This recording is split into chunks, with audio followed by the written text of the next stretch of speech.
Saludamos al doctor Patricio Rojas Silva. Él es miembro del Instituto de Microbiología de la Universidad San Francisco de Quito, uno de 3 laboratorios que han venido trabajando en secuenciación genética para identificar variantes del virus en Ecuador. Doctor Rojas, le saludamos. Quisiéramos conocer cuáles son las últimas novedades que se tienen con respecto al avance de Omicron en Ecuador, que ha sido declarado ya como comunitario por el Ministerio de Salud. Buenos días, un gusto estar con ustedes. Quería comenzar precisando que lo que hemos visto de aumento de casos en el último mes, en este mes en diciembre. Sí, le agradeceríamos elevar un poquito más su nivel de voz para escucharle mejor. Estamos muy bajo. ¿Aló? ¿Ahí está bien? Me parece que sí. Buenos días. Sí, decía que quería primero indicar que lo que ustedes indicaron en el reportaje inicial sobre el aumento de casos en diciembre es probablemente debido a la variante Delta, no todavía a Omicron.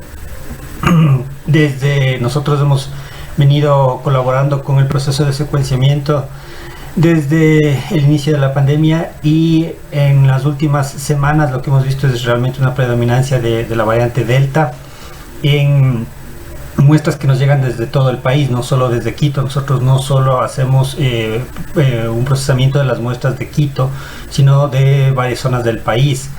Y en ese sentido lo que hemos visto es cómo en las últimas prácticamente 6 semanas ha sido casi ha dominado prácticamente Delta, que quisiera recordarles que igual era una variante bastante contagiosa a diferencia de las otras variantes.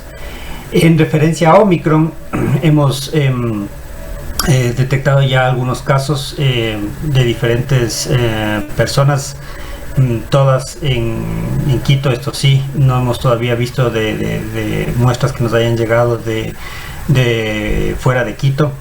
Y bueno, sí es realmente preocupante porque Omicron es todavía mucho más contagiosa que la variante Delta, y necesitamos definitivamente seguir haciendo todos los esfuerzos para monitorizar cómo se está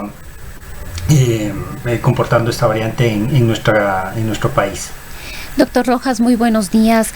¿Cuál es la capacidad que tenemos como país, como Ministerio de Salud Pública y también desde la academia, como para poder alcanzar a tener resultados más cercanos a la realidad? Una de las deficiencias que hemos tenido desde el inicio de la pandemia ha sido precisamente la falta de información, ya sea oportuna o real, por ejemplo, respecto del número de casos, y esto debido a la cantidad ínfima de pruebas que se realizan frente a la que realmente deberíamos estar realizando. ¿Cómo han analizado ustedes esta capacidad que tenemos como país para poder tener información más cercana a la realidad?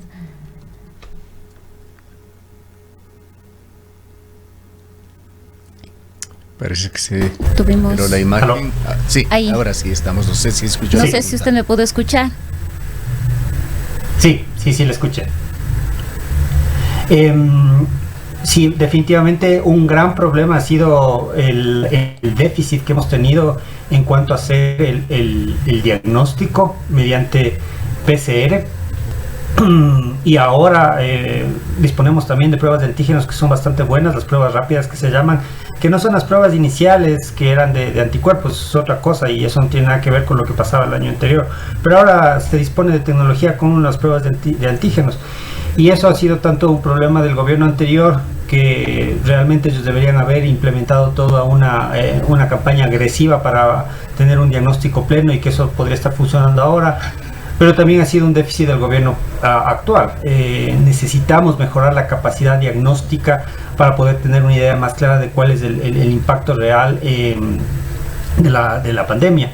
En cuanto a la secuenciación, eso todavía estamos mucho más lejos. En este momento somos básicamente 2 centros los que estamos haciendo esto: la Universidad de San Francisco de Quito, en el Instituto de Microbiología, y el INSPI, que ventajosamente ahora ya tiene mayor capacidad para poder hacerlo. Ojalá pueda ya comenzar realmente a aportar con la secuenciación, pero aún así sería insuficiente. Nosotros requerimos al menos hacer un secuenciamiento del 1% de las muestras de todo el país. positivas. Lo óptimo sería entre el 5 y el 10%, pero al menos necesitaríamos del 1%. Y nosotros procesamos más o menos entre unas 20, 30 muestras semanales que nos llegan de diferentes partes del país. Eso nos da una idea, pero no es suficiente. Estadísticamente entonces, es muy sí, poco, realmente necesitamos incrementar dramáticamente tanto la capacidad diagnóstica como la capacidad de secuenciamiento en el país. Considerando todo esto y las deficiencias que tiene Ecuador, tanto en pruebas de secuenciación o en las pruebas, incluso para determinar si una persona está contaminada, ¿en qué medida justifica usted la calificación que ha hecho el Ministerio de Salud Pública de que la variante Omicron se difunde ya en forma masiva, en forma comunitaria en el Ecuador? El propio ministerio, esto es información del día de ayer, que puede variar para hoy, señalaba que hay 24 casos confirmados, que había otros 27 bajo sospecha que estaban por confirmarse en cuanto al resultado, y también se ha señalado que Omicron en general es 3 veces más contagiosa que la variante Delta, y que en promedio una persona podría estar contagiando entre 13 a 14 personas más. ¿Cuál es su punto de vista? Y también su opinión con respecto al anuncio que hizo el ministerio. Bueno, el anuncio del ministerio está basado en los datos epidemiológicos de los casos que fueron detectados. Todos estos 24 casos positivos, salvo un par de excepciones, no son casos que están relacionados entre sí, es decir, han sido casos independientes uno de otro. En algunos casos han sido personas que no se sabe que hayan tenido un viaje reciente, es decir, no lo contrayeron. Lo más probable es que no lo contrayeron en el exterior porque no tuvieron ese viaje y se infectaron y probablemente en el país, tanto en Quito y Guayaquil, que son las dos ciudades donde se ha determinado la presencia de Omicron. Entonces, basado en eso, dada la capacidad de transmisión que tiene esta variante, que es muchísimo mayor a las variantes previas, es bastante prudente que el ministerio haga este anuncio para que la gente tenga conocimiento y se cuide y se proteja, porque el chance ahora de infectarse con el virus es muchísimo más alto de lo que era previamente. Yo considero que esto de alertar a la población está bien en ese sentido. Doctor Rojas, ¿considera usted que precisamente por las razones que hablábamos hace un momento, la falta de realización de pruebas y la capacidad para hacer este tipo de estudios nos llevaría a pensar que lo más probable es que esta nueva variante, la Omicron, esté ya en todo el territorio nacional, solo que no ha sido detectado aún? Por lo menos es muy seguro que ya esté circulando en varias zonas de Quito y Guayaquil. Eso es lo más probable, porque es donde se ha podido identificar. Dada la alta movilidad en estas épocas por las festividades, es una probabilidad que también ya se esté diseminando en otras provincias. Guayas, por ejemplo, tiene una alta movilidad con muchas provincias de la costa vecinas, con Manabí, con Los Ríos, con El Oro, y con otras, y con la sierra, con Azuay, por ejemplo. Entonces sí, eso es una probabilidad. Lamentablemente, como digo, no tenemos la capacidad instalada en el país como para poder hacer el secuenciamiento que quisiéramos y para tener una idea más clara de qué es lo que esté pasando. Entonces, es una probabilidad, sí, es una probabilidad que Omicron esté ya diseminándose en varias zonas del país fuera de las ciudades de Quito y Guayaquil. ¿Cómo ve usted el comportamiento de Omicron? La comunidad científica internacional está siguiendo muy de cerca lo que sucede en Sudáfrica, país en el cual esta variante fue detectada inicialmente. Ha tenido un comportamiento sui generis, con un crecimiento exponencial sumamente alto, pero aparentemente en muy poco tiempo pasó también su pico y ha tenido luego en Sudáfrica un decrecimiento también exponencial, bastante acelerado.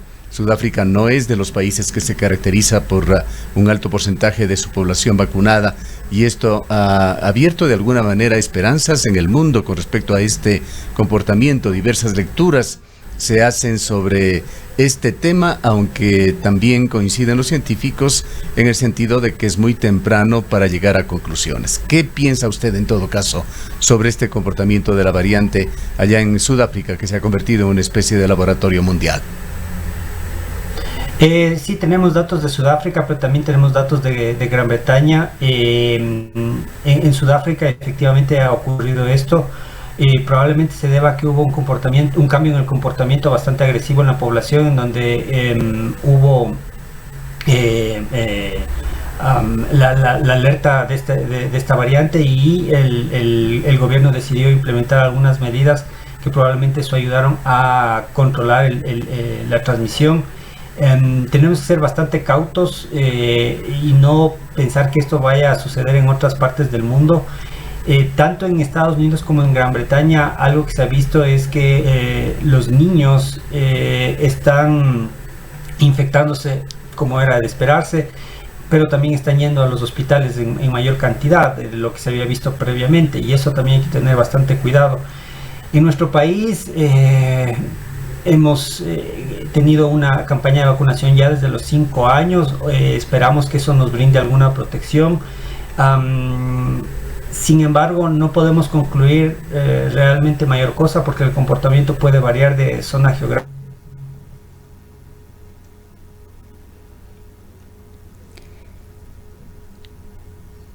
Al parecer tuvimos algún corte en la comunicación con el doctor Rojas, algún problema con la internet. No la estamos escuchando, doctor. ¿Ahora me escuchan? Ahí sí. Bueno, decía que es un poco complicado tratar de hacer conclusiones certeras, y debemos ser muy cautos en comparar regiones. Por ahora, por lo pronto, lo importante es entender que esta variante es mucho más transmisible, que va a llegar a los niños. Hay que recordar que los menores de 5 años todavía no están vacunados, son población susceptible. Y en consecuencia lo que tenemos que hacer es mantener las medidas de seguridad, vacunarnos los que no se han vacunado, completar el esquema los que faltan la segunda dosis, ir al refuerzo los que ya estén en el tiempo de ir al refuerzo, y seguir manteniendo las otras medidas, porque no sabemos qué es exactamente lo que pueda pasar aquí. Sí llama la atención de lo que ha pasado en Sudáfrica, pero como decía al inicio, no podemos concluir que eso vaya a ser lo que vaya a pasar aquí. Y tanto en Gran Bretaña como en Estados Unidos el comportamiento es bastante inusual, con muchísimos casos reportados. Todavía no está eso acompañado de una gran mortalidad. Eso también da una pista de que probablemente esta variante no esté ocasionando eso, pero también hay que recordar que la gente está vacunada, y eso también protege un montón. Entonces es complicado analizar en este momento cómo es el comportamiento de esta variante, pero lo que sí sabemos son todas las otras medidas que ya nos han ayudado desde que han estado disponibles, y más ahora la vacunación. Entonces eso tenemos que tratar de propender a hacer. ¿Y cómo ve usted el comportamiento en Ecuador con la variante Delta, que señala usted que sigue predominando, Omicron ya bajo advertencia, pero también en general hay una relativa tranquilidad, no hay saturación de los sistemas de salud? Escuchábamos en forma previa a la directora nacional del Ministerio de Salud aquí en el austro del país, quien señalaba que por el momento no hay razones para alarma, que se vive una situación que puede aún ser calificada como normal en las casas de salud públicas. Bueno, en Quito los casos sí han aumentado, en Guayaquil igualmente. Todavía no llegamos a una situación realmente de alarma. Sin embargo, al ritmo que vamos y dadas las festividades, eso podría cambiar en enero, y más aún el ingreso de Omicron en el Ecuador. Entonces, esas declaraciones, sí es cierto, no estamos en una situación de alarma como era previamente.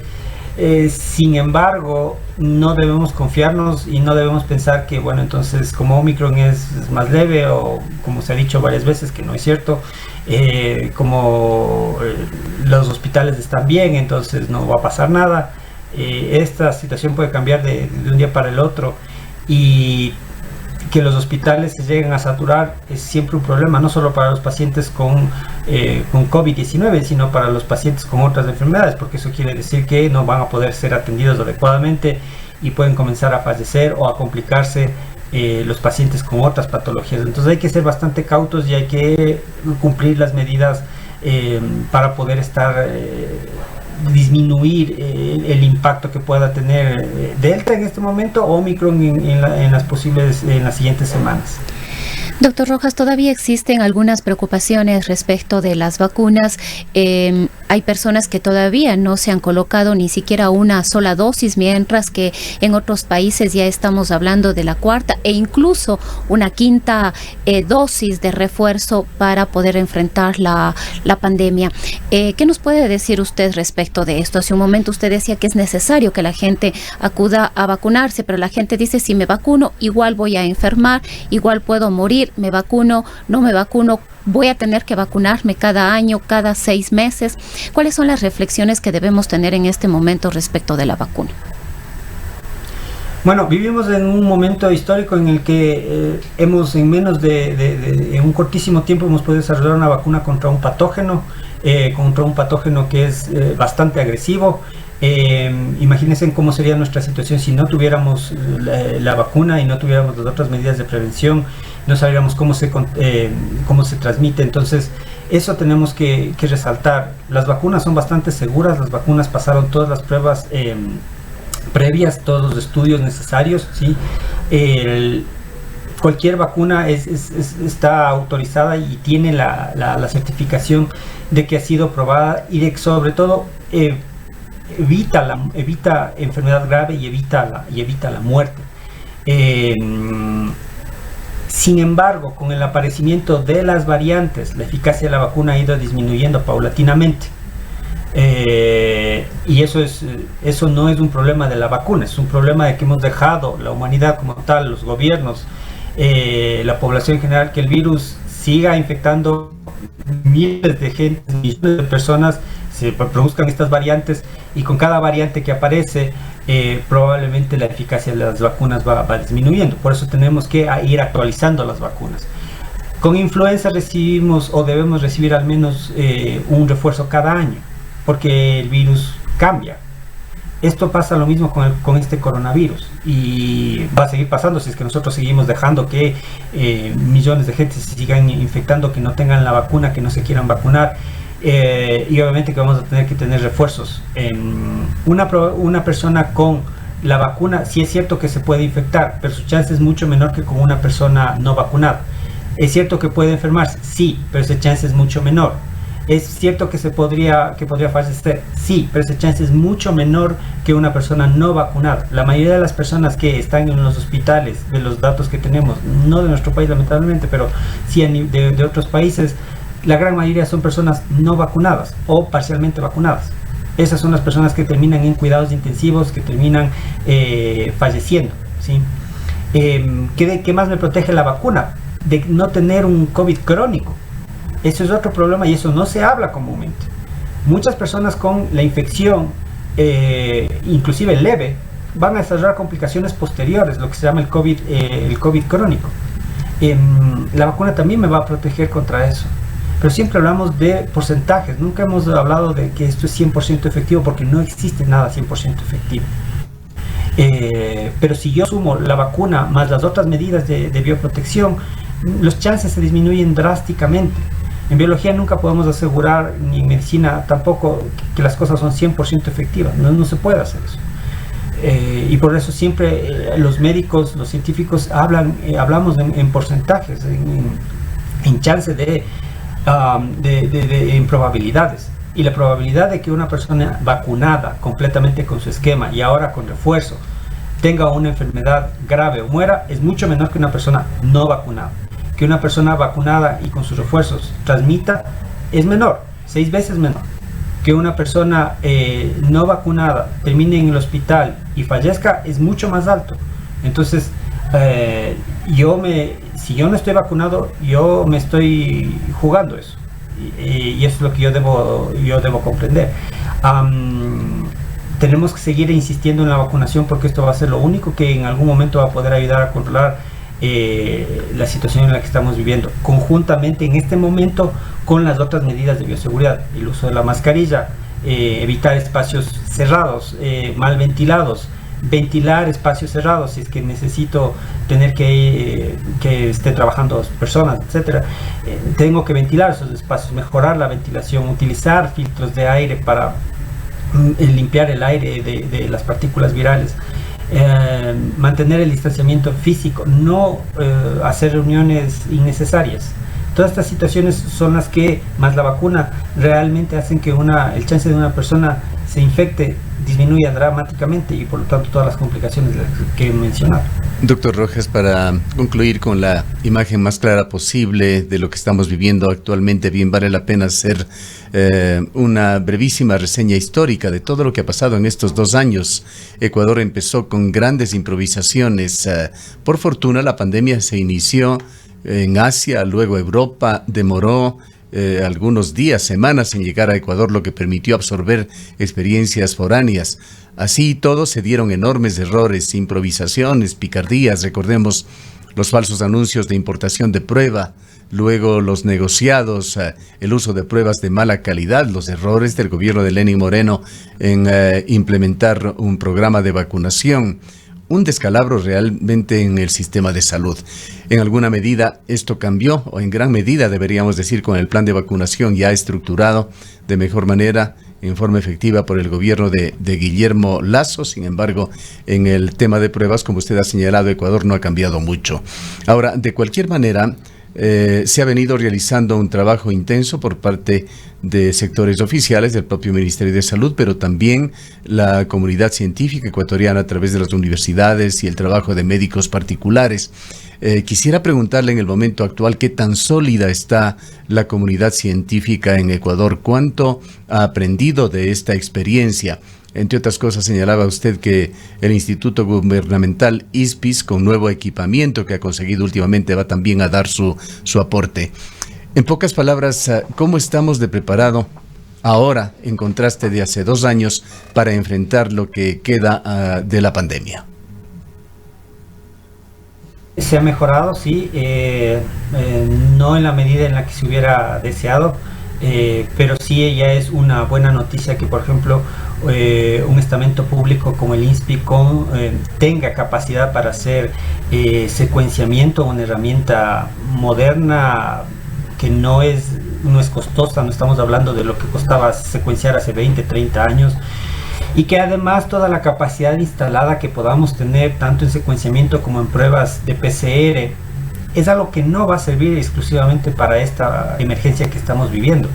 Esto va a servir para ayudar a monitorizar muchas otras patologías infecciosas y de otra índole que siempre nos aquejan. Hablando específicamente de infecciones, influenza tenemos todo el tiempo y nunca estamos seguros realmente cuáles son las cepas que están circulando en nuestro país, y por lo tanto si las vacunas que nos están llegando, que nos llegan de afuera, son realmente qué tan efectivas son, porque eso hay que tener en cuenta. El virus de la influenza son varias cepas las que circulan anualmente y nunca sabemos realmente cuál es lo que está pasando aquí en el país.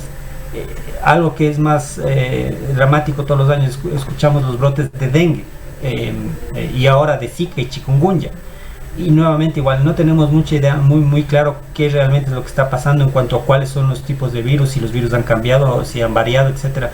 Entonces, tener esta visión de aumentar la capacidad de diagnóstico molecular con estas técnicas de vanguardia es súper útil. Esto nos va a servir para la emergencia en este momento, pero debe servir necesariamente para lo que siempre hemos tenido y para lo que va a venir a futuro. Así que yo veo con buenos ojos.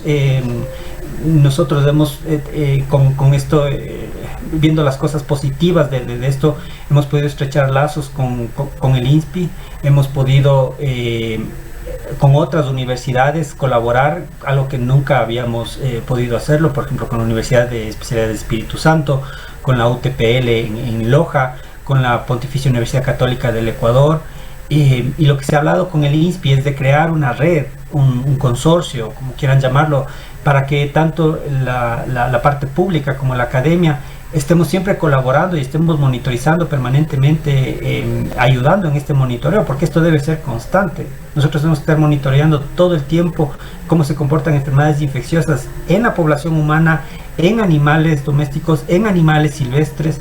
Eso es una necesidad, eso es imperioso. Entonces ahora yo veo que hay esta voluntad de poder hacer esta red, este consorcio, y ojalá que hacia allá vayamos y se sumen muchas más universidades, se sumen otros laboratorios fuera de la parte académica, para poder tener esta red que sirva todo el tiempo, que nos sirva esta experiencia, esta muy mala experiencia que hemos vivido. Ecuador, hay que recordar, fue de los peores países con mortalidad, con exceso de mortalidad en el mundo por esta pandemia. Estamos en el top 5, si mal no recuerdo, éramos el 4.º país en el mundo. Fue una cosa gravísima lo que pasó. Entonces no nos puede volver a pasar esto, no nos puede volver a pasar esto. Nosotros tenemos que aprender de esta situación y tener todos los sistemas funcionando todo el tiempo. Que otra pandemia nos pueda afectar, puede ser en 10 años, en 100 años, no sabemos. Pero lo que necesitamos es estar preparados. Eso es lo único que nos va a ayudar a poder enfrentar una situación como esta de mejor manera en un futuro. Bien. Muchísimas gracias por habernos atendido. Han escuchado al doctor Patricio Rojas Silva, él es de la Universidad San Francisco, es parte del Instituto de Microbiología de esta universidad. Son las 8:06 minutos.